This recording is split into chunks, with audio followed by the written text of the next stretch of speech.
All right, welcome everyone. My name is Coach David, and today is a special day. It is the last day of the month, right? It's always good to get to the new month, right? But we are here with Financial Aid Secrets. It is Wednesday, July 31st. It is 6 p.m., right? And we're going to dive straight into it, right? We have been here for a long time, right? This is kind of the agenda for today, right? So we're going to do a quick welcome to our new families, right? We're going to give you a little explanation of who we are. I'm going to talk about the FAFSA today, right? It's probably a term that you've heard before. If you haven't heard of it before, well, there's a little bit of a problem too. And then I'll also tell you how we can help. Okay. So first off, who we are, right? We have been here for the last, on Facebook at least, for the last, I'd probably say a year and a half, right? Before then, I was doing it on my own, right? No Facebook group, right? For the last year and a half, we've been here. We start right at 6 p.m. Pacific time. Every week, we try to bring you new information, common issues, things that families face, right? The only thing that we ask from you is this, right? Reach out to us, right? If you're one of our coaching families, reach out in Discord. If you're one of our Facebook group or Facebook kind of families, make sure you reach out in Facebook via Messenger, right? Coach Joanna should be there, and she's ready and able to kind of talk to you guys, answer any questions, and then she can direct you to me if it's something a little bit more serious, right, or a little bit more complicated. But that's all we ask you to do. Engage with us. Let us know what is going on so that we can help you figure out what's going on with your financial aid and college expenses, right? Now, I have been doing this for the last decade and a half, right? We are here to help families, right? The one thing that I always want to do is make sure that families are able to go to college without this looming cloud of debt over them. Okay. Now, I've been able to save millions of dollars over the past decade and a half, and hopefully now it is your turn. But without further ado, we're going to kind of talk a little bit about financial aid news. We're going to talk about kind of what's going on and what the FAFSA is, and then we'll tell you how I can help you, right? So financial aid news, right? Just so everyone knows, last year was complete chaos. Okay. So I'm hoping this year it is not, right? But the way that you guys can stay updated on what's going on with the FAFSA, what's going on with financial aid in general, is continuing to stay tuned in the Discord, in the Facebook to see what is happening. Okay. So if there is kind of new news, I will try to kind of provide that in the Facebook and in Discord, right? Or through our weekly trainings, right? So if you're one of our coaching families, you'll be able to see the recordings in Kajabi, right? For our Facebook group, for our Facebook group. Just make sure that you're watching out for those who wants to replay kind of posts, and then just reply there. We'll make sure that you get it. Okay. So without further ado, let's get into the FAFSA. Okay. So first, but before we kind of get to like what you need and what you have to do for it, I first want to talk about the rumors. Okay. So I hear this all the time, right? Oh, I don't qualify for the FAFSA. FAFSA is not something that you qualify for, right? So I kind of put it here. I don't even know what that means, but a lot of people say it to me, so I bring it up here, right? I don't even know what qualifying for the FAFSA means. FAFSA is literally just a form, okay? That's it. It's just a form, right? You have to turn it in, whether you qualify, and I put qualify like this, right? Qualify or not, right? For the colleges to decide what they can give you, right? Now, there are obviously things that you can qualify for directly from the FAFSA, like the Pell Grant, right? Now, the Pell Grant is usually for families on the lower side of the income spectrum, right? But everything else other than the Pell Grant is going to be coming from the state government, right? Or the school itself, okay? The analogy that I kind of make for the FAFSA is like FAFSA is like a sandwich, right? Or financial aid is like the sandwich. And FAFSA is the bread that holds everything together, right? What fillings you get depend on the colleges and other aid factors, right? So the FAFSA is just something that holds everything together, right? And then everything in the middle is what you get from your colleges, from the state government, okay? Now, the process. This is what it looks like, okay? Now, I just use a different diagram from a different place, but this is literally the financial aid process, okay? Right? It may not be as complicated as this, but in a normal year, here are the things that you need to fill out. You need to fill out the FAFSA. You need to fill out the CSS profile. We went over that last week, right? There's something called IDoc that you need to upload documents into. There are school-specific forms. There are verification forms, and for every kind of like private school, there are additional information forms that need to get turned in, right? Now, that's a lot of information to do in one kind of session. So today, I'm just going to focus on the FAFSA, okay? Now, like I said before, the FAFSA is a gateway form. You need to turn it in to get aid from any type of college. It doesn't matter if it's a state school or a private school or a out-of-state public school or something in possibly Canada, right? Because they also accept the FAFSA as well, right? Whatever it is, you need to turn it in, okay? A lot of my families are like, oh, well, we make a little too much. We're not going to qualify. What's the point in turning in? Well, luckily, right? Luckily for a lot of families, turning in the FAFSA form has now become a graduation requirement for a lot of schools, okay? Now, having said that, right, that means that almost everyone is going to be turning this in now, right? Now, that is good and that is bad, okay? There are a lot of families that are going to turn it in wrong and do the wrong thing, and they're going to lose out on their financial aid that they should have gotten. Then there's families that might have been on the border of something of getting aid, and they're going to fill out something wrong and not get aid either, okay? But again, that's another issue for another time. But if your school is making you fill it out and you don't feel like you're going to get any money anyway, right? Well, then what's the harm in filling it out, right? But the one thing that I do say is before you fill anything out, right? Please talk to me, right? We don't charge for our consultations. Sign up for one, talk to us, and then we will tell you what we can and cannot do in your situation. That way you'll be fully informed before you make any decisions, okay? Now, the first thing about the FAFSA, where to apply, right? So the open date for the class of 2025 and beyond should be October 1st. Now, this last year, right? If I have any kind of like, recently graduated families here, right? That wasn't the case, right? It was supposed to be October 1st. Then it was December 1st. Then it was December 30th. Eventually, it came out on December 28th. That's when the first day that it was actually open. And then there was problems and technical issues and this and that. Most students did not get their FAFSA forms turned into schools until middle of March, okay? But in a normal year, it should be October 1st. The website that you need to go to is studentaid.gov. There's a lot of kind of other websites out there that look very the same, right? Or they have similar names. So please do not go to the wrong one. Make sure you're going to this one, okay? Now, before we get a little further, I wanted to do a quick word from our sponsors. For those of you that have been here before, right? Maybe you were here a week ago, 2 weeks ago, 3 weeks ago. Things have changed, okay? What I am now offering, right, from College Admission Secrets, which is our sponsor, right, is college essay service for 2025, right?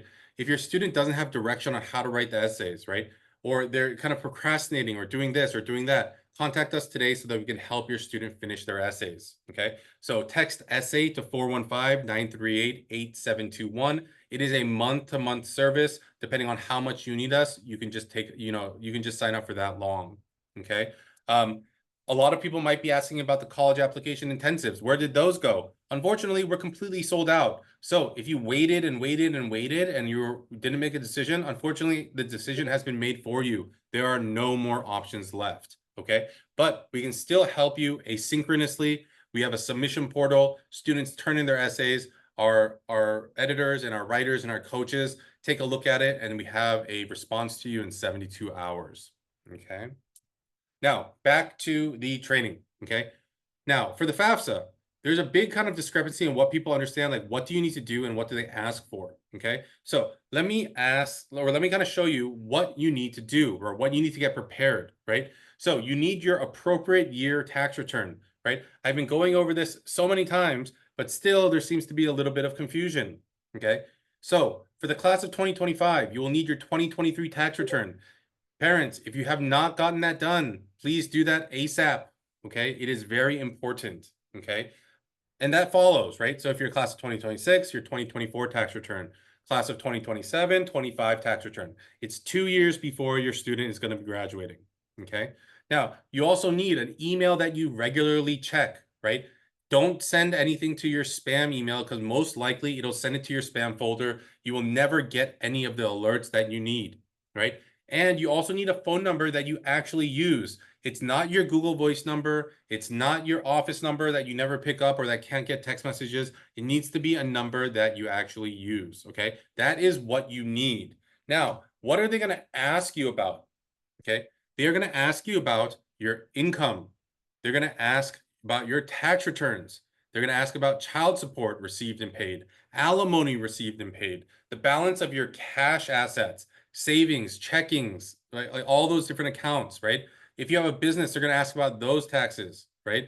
They're going to ask about, any untaxed income you have. And they're also going to ask you about the net worth of investments, businesses, or farms, right? Recently, I have wanted to start a farm, right? So for my later children, right, they might have to, we might have to fill this part out, right? But my alpaca farm will have to wait a little bit, right? I'm still in the planning phases, okay?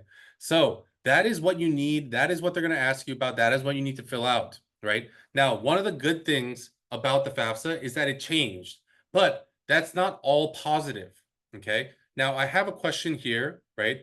In the chat here, it says, what if I don't have a social security number? So for those people that are here on different visa statuses or this or that, what really matters is the status of your student, right? If your student is a U.S. citizen or a green card holder, right? Even if you don't have a social security number, you can still apply if you have an A number, okay? That's an alien registration number, okay? So if you have that, you should be okay too, okay? Now, I told you, the FAFSA changed last year in 2024, right? But I want to tell you a little bit about the changes and what that means for your family, okay? Now, the FAFSA used to be over 100 questions, right? But now you're probably not surprised by that because last week I told you about the CSS profile and how it has over 250 of them, okay?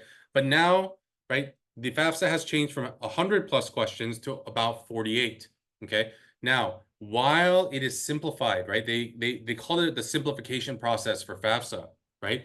That means that there are new areas where mistakes can be made, and it means that each of those questions means so much more in the financial aid process, okay? So again, I please implore you, right? This is the time to talk to Financial Aid Secrets to see how to plan for the future, okay?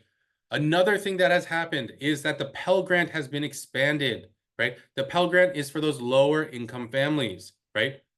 But here it's kind of like, whatever, right? And the reason why I say, whatever, is it doesn't really change much, right?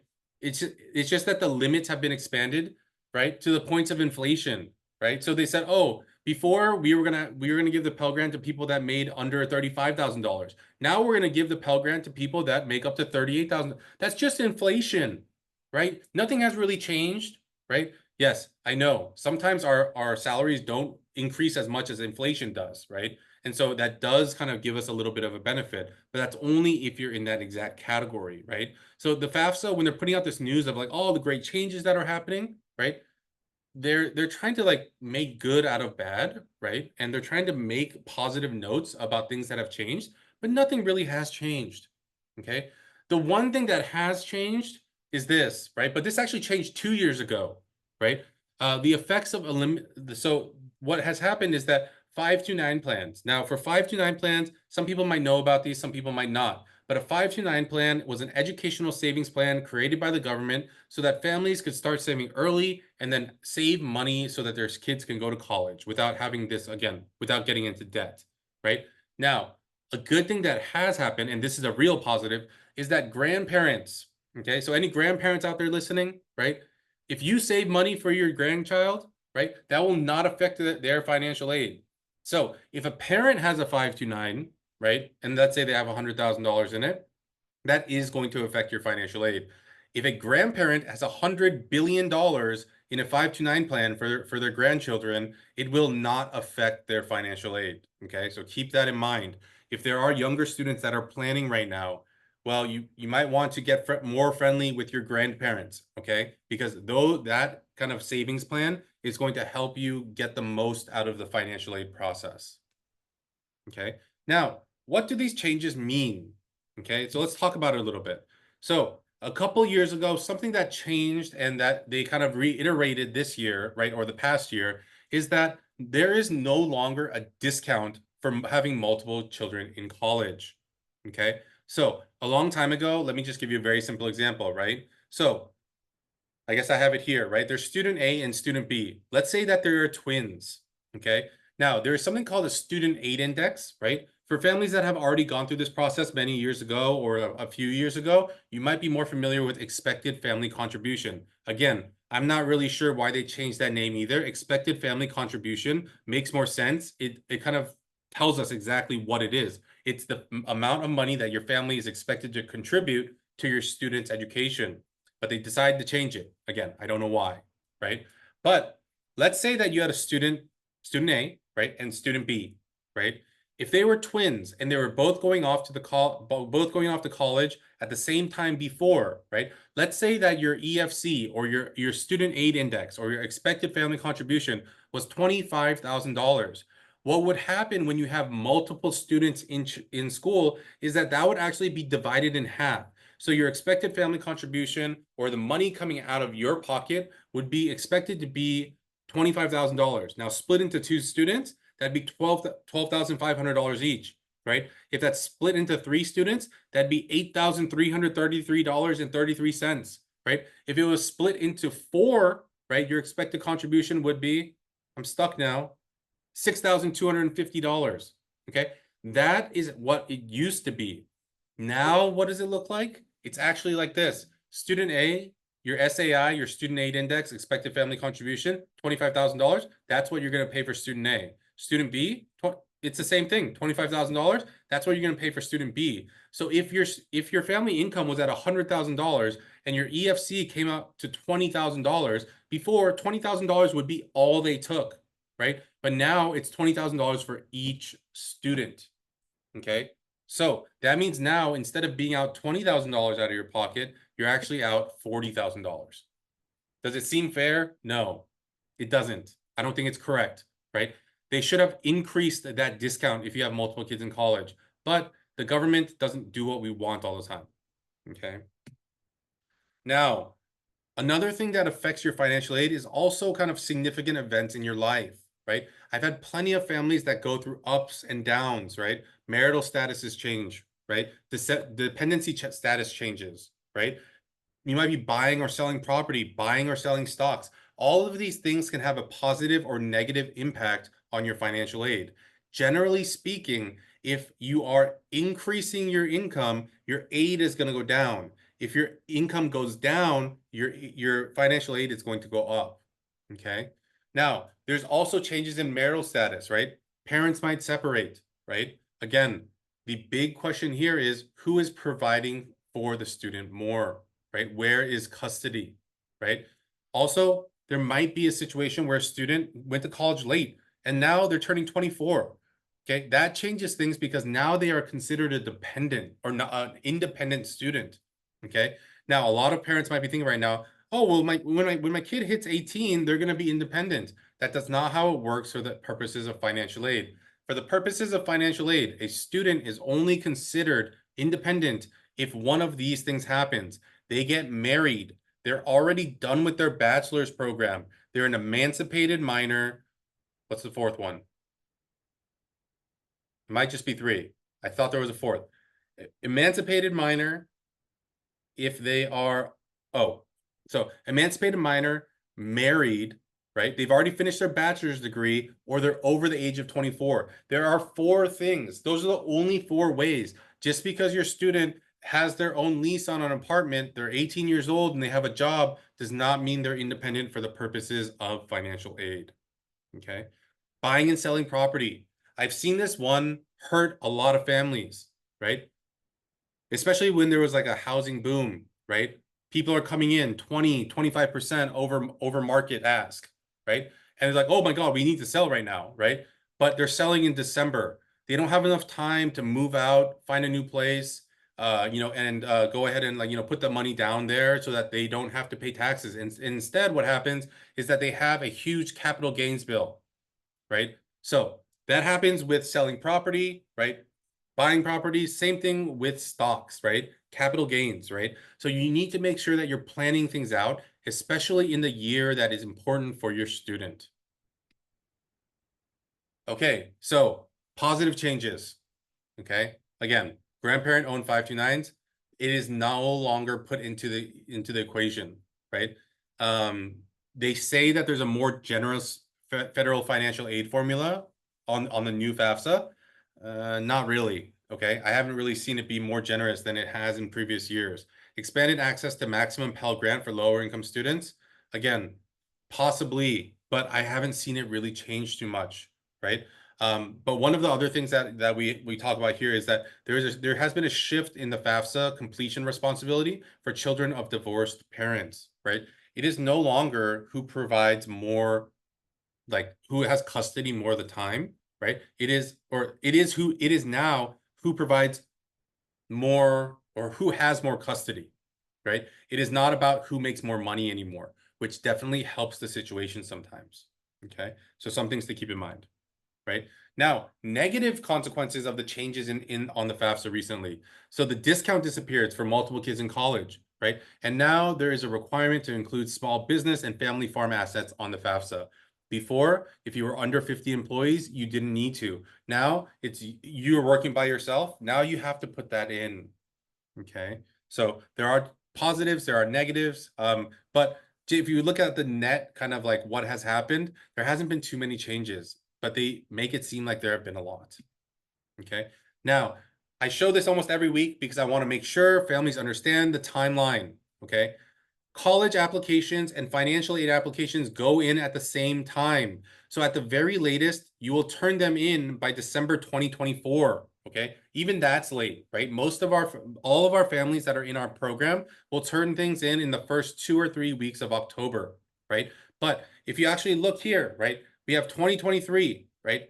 You're supposed to file your taxes, right? Supposed to, I know, right? Supposed to file your taxes in April, right? Then in August, your senior year starts. During this time, you're getting your applications ready, applying early action, your decision, regular decision, getting everything done, turning in your financial aid. Everything should be done by this point, okay? And then in April, your college decisions come out, right? And you should also get your financial aid awards back. The one thing that you need to remember is that financial aid always almost happens a year before, or maybe 10 months, right? Before you actually are headed off to that next year. So you apply in senior year October for next year August, basically start, right? And then when you start your first year of college, in a couple months, it's October again, you need to file for your second year. Financial aid is almost 1 year ahead of pace of what you're going to actually be going into, because they need to get through all the paperwork. Okay. Now, one of the things I do want to say here is that you need to prepare, right? Make sure you're saving in the right way, right? Make sure that you're maximizing every piece that you can on your financial aid, right? Most of all, have a conversation with us, right? If we can help you, we will let you know. If we can't help you, I'll give you a couple tips and then send you on your way, okay? So I just want to show these success stories, right? I have a student going to USC. His family makes 280 a year. Assets, about $1 million, right? Family home, 1.3, right? The calculator that they have on their website said that they're going to get about $10,000 a year. I got them 60. Tuition is 95% taken care of. Okay. I have another student going to Carnegie Mellon, $350,000 a year. Okay. The calculator on their website said that they would get nothing. They got $50,000 a year. That's a $200,000 savings. That's a $240,000 savings for my student going to USC. Okay. So if you are interested in our college essay service, please make sure to text essay to 415-938-8721. Okay. Remember, even that, we have a limit. We can't take every single student. So if you missed out on the college application intensive, don't miss out on this, right? Our coaches and our writers are some of the best, right? And so we want to make sure that we are able to provide that service to seniors that do need help. Okay. They'll tell you more about the program, the costs, and make sure that you have the information you need. Now, for those out in the audience right now, right? Sign up for a financial aid consultation, right? If you are a rising senior and you've talked to me before, right? The one thing that I'm going to warn you about is that I probably can't offer the price that I talked to you about 3, 4, or 5 months ago. Okay. It is a higher price now, right? That is your punishment for waiting, right? But I am sending the link in the chat here, right? Please sign up for it, right?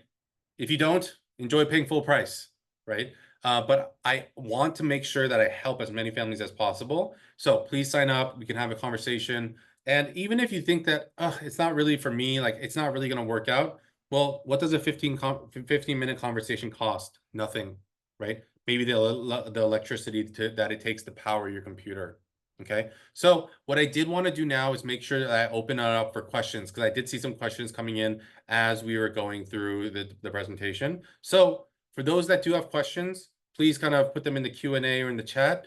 If you don't have questions, that's okay too, right? We'll be back here again next week. Okay, so I will wait for a few minutes to see if there are questions from the audience. If not, I'll go ahead and close down for the night. Okay.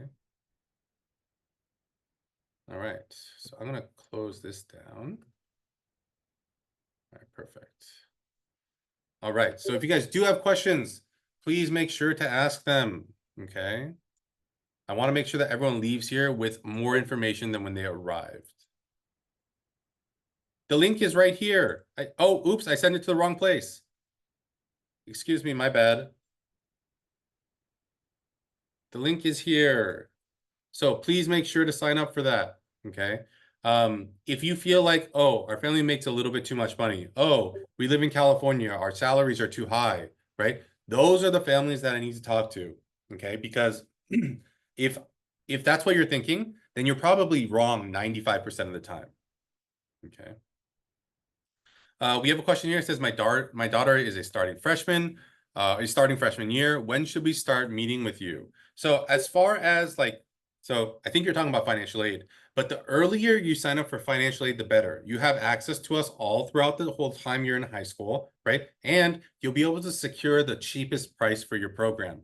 Our program goes, like, we increase our prices pretty, like, regularly on a yearly basis. So if your daughter's starting kind of freshman year and then you come to me in junior year, you might be paying an extra $500, $1,000, $1,500 at that point. So if you want to talk about the situation, we can talk about it. I can offer you what we're offering now. And if you want to lock that in, you can do that now. Okay.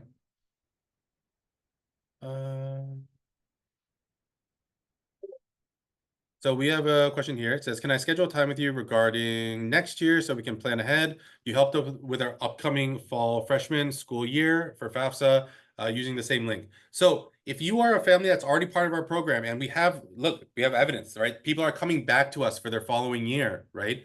We will be sending out an email in the next I'd probably say like 2 weeks, right? So in the next 1 to 2 weeks, we're going to be sending out a form, right? For you guys to go ahead and fill out, give us any new information, right? If you do have something more complicated to discuss with me, yeah, go ahead and use the same link. I'd be happy to talk to you. Okay. So we have another question here, and it says, if I have like 300K in savings, what to do to qualify for financial aid? Just because you have savings of $300,000, that doesn't really mean anything, right? So that $300,000 might be there because you got an inheritance, right? It might be there because you saved it up. It might be there in your investment portfolio. Like, we don't know where it is or how it is. That's why these things are so kind of nuanced, right? And so depending on where that is, right, it could mean that, well, you have enough money saved up for college, or it could also mean that, well, this is money that I'm going to be using later for something else, so I don't have this money, right? So it really depends on the situation there. Okay. All right, all right. Thank you guys for asking questions. Again, the link is here. I'll put it in one more time, right? Again, don't be shy, right? Even if you're in 9th grade, 10th grade, 11th grade kid, right? And you're like, oh, I'll talk to him next year. I'll talk to him next year. This is actually what happened recently. We had an 11th grader or like a senior last year, right? They just, they're getting ready to head off to college. And then the mom just emailed me today. And she's like, oh my God, I forgot to sign up for a consultation with you. I totally forgot.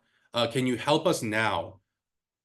It is August, right? The forms needed to be in months ago, right? And I was like, there's probably nothing I can do for you, right? So don't be one of those parents that forgets or like pushes it off, right? Again, it's just a conversation, right? So make sure that we have that conversation so that we can see what we can do, right? Again, if I can't, I will send you on your way with pieces of advice. If I can help, I'll tell you about our program and how we can help. Okay. All right. Any other questions? Last call, last call.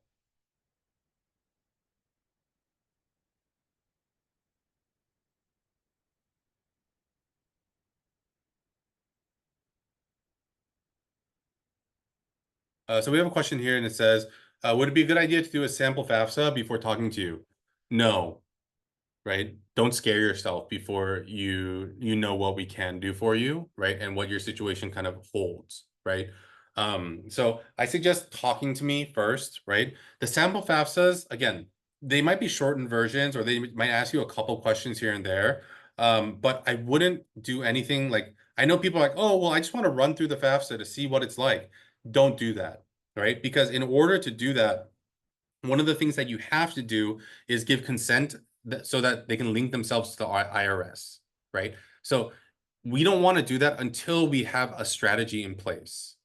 Okay. So again, let's keep that in mind. Okay. So thank you guys for being here today. Doesn't look like there's any other questions, right? Oh, never mind. We do have another question.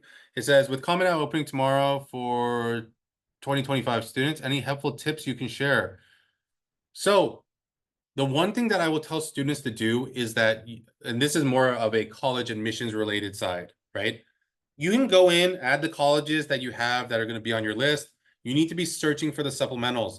The one tip that I will give is that you do need to search in every single section of the application to see if there are additional essays. One of the things that a lot of students kind of miss out on or forget about is that there are essays that pop up depending on your major. So if you know what major you're going to be applying as, put that in the academic section to see if there are additional essays that it pops up for, right? Now, the most common majors where extra essays pop up are going to be business, nursing, and engineering. Okay, so just keep that in mind. Okay. All right, perfect. So again, we'll be back here next week. If you guys do have questions for me, reach out in the Discord, reach out in the Facebook, okay? I am always happy to answer questions, okay? I will be back next week. This weekend, I am actually going to be at UC Irvine working with our senior students at the College Application Intensive. So if some of our families that are here are going to be there, I look forward to seeing you in person. I know you've always seen me on the screen, okay? So again, everyone have a great night, right? Everyone stay cool. It's getting a little warm. And if you have any other questions, reach out and talk to us, okay? Everyone have a good night. I will talk to you guys soon. Bye-bye.